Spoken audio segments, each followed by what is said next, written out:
एक समय की बात है, एक छोटे से गांव में रमन और सुमन नाम के कपल रहते थे। उनका एक अमन नाम का बेटा था, जिसकी शादी गीता नाम की लड़की से हुई थी। रमन और सुमन कड़ी मेहनत करते थे और अपने बुढ़ापे के लिए पैसे भी जोड़ा करते थे।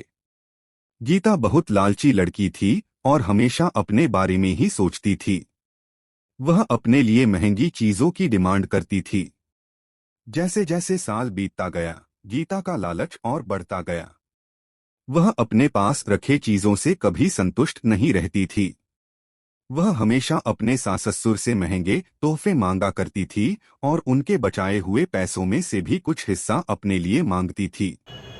रमन और सुमन बहुत ही अच्छे पेरेंट्स थे, इसलिए उसकी सारी जरूरतों को पूरा करते थे ताकि परिवार में शांति बनी रहे।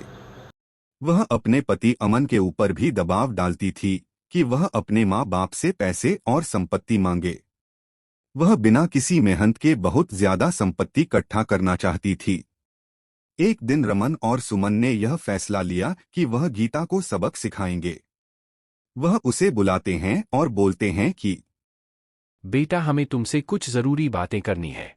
हमने यह फैसला लिया है कि हम अपनी जायदाद का कुछ हिस्सा अपने बच्चों में बांटेंगे और उसका कुछ हिस्सा तुम्हें भी देना चाहते हैं। गीता खुशी से झूम उठती है क्योंकि वह हमेशा से यही चाहती थी।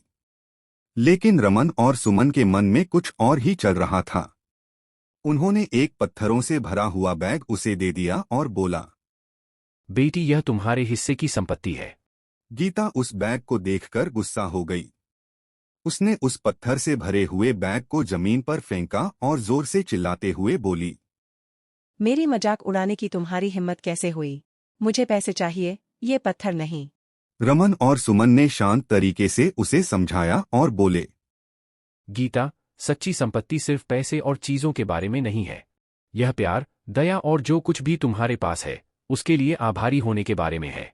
हमने हमेशा तुमसे प्यार किया है और तुम्हारी देखभाल की है, और यह पैसों से भी अधिक कीमती है।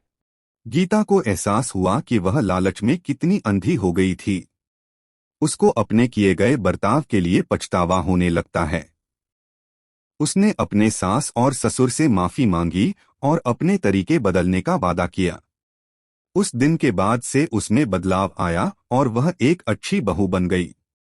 गीता के बदलाव की बात पूरे गांव में फैल गई और सभी ने एक बेहतर इंसान बनने के लिए उसकी प्रशंसा की। गीता अपने परिवार का ख्याल रखते हुए और उनके बीच मिले प्यार के लिए आभारी होकर हमेशा खुश रहने लगी।